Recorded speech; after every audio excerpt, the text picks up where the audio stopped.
नमस्कार, आप देख रहे हैं एसपीएन 9 न्यूज़ और मैं हूं आपके साथ मनीष कुमार सैनी। बिहार विधानसभा चुनाव के मद्देनजर सत्ता पक्ष और विपक्ष के बीच बयानबाजियों का दौर शुरू हो गया है। इसी कड़ी में बिहार के नेता प्रतिपक्ष तेजस्वी यादव ने बिहार की कानून व्यवस्था को विफल बताते हुए कहा कि सीएम नीतीश कुमार सुषुप्त अवस्था में हैं।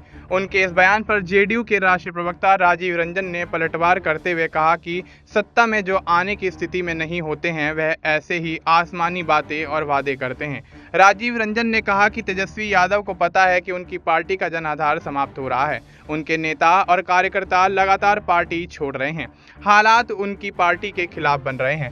साल 2010 में उनकी पार्टी के 22 विधायक थे। उसी दिशा में राष्ट्रीय जनता दल एक बार फिर जाता हुआ दिखाई दे रहा है। इसलिए उनके बयानों और वादों पर किसको यकीन होगा? मुझे लगता है कि तेजस्वी यादव के बयान पर जनता को एतबार नहीं होगा। कांग्रेस अध्यक्ष मल्लिकार्जुन खड़गे के बयान पर प्रतिक्रिया देते हुए राजीव रंजन ने कहा कि वो हमारी सरकार को बैसाखियों पर टिकी हुई सरकार बताते हैं।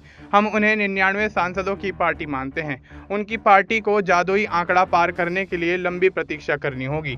यह मसला 20 सीटों का नहीं है। जेडीयू प्रवक्ता ने कहा, पश्चिम बंगाल में टीएमसी उनके साथ चुनाव नहीं लड़ती है। आपने पंजाब में उनके साथ चुनाव लड़ने से मना कर दिया। लेफ्ट पूरे देश में कांग्रेस के सामने खड़ा है, तो उनकी संख्या क्या हो सकती है? यह समझा जा सकता है कि देश की जनता ने पीएम मोदी को जनादेश दिया है और उनके नेतृत्व में सरकार जनहित के काम कर रही है। भ्रामक तथ्यों के आधार पर कांग्रेस पार्टी जो सियासत करना चाह रही है उसको जारी रखने के लिए आसान नहीं होगा।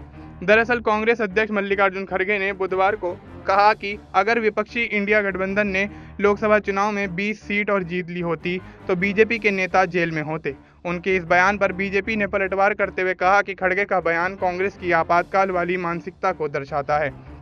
अब देखना दिलचस्प होगा बिहार में विधानसभा चुनाव से पहले क्या कुछ बड़े उथल पुथल होते हुए नजर आते हैं, क्योंकि जिस तरह से बिहार के अंदर सियासत गर्माती हुई नजर आ रही है तो विधानसभा चुनाव से पहले सरकार के भंग होने की भी आशंका जताई जा रही है। अब देखना दिलचस्प होगा क्या नीतीश कुमार 10वीं बार बिहार के मुख्यमंत्री बनते हुए नजर आएंगे या फिर सरकार बदलती हुई नजर आएगी। फिलहाल आपको इस मुद्दे पर क्या कुछ लगता है, आप अपनी राय हमें कमेंट करके बता सकते हैं। बाकी देश और दुनिया से जुड़ी तमाम जानकारी के लिए आप देखते रहिए एसपीएन 9 न्यूज़।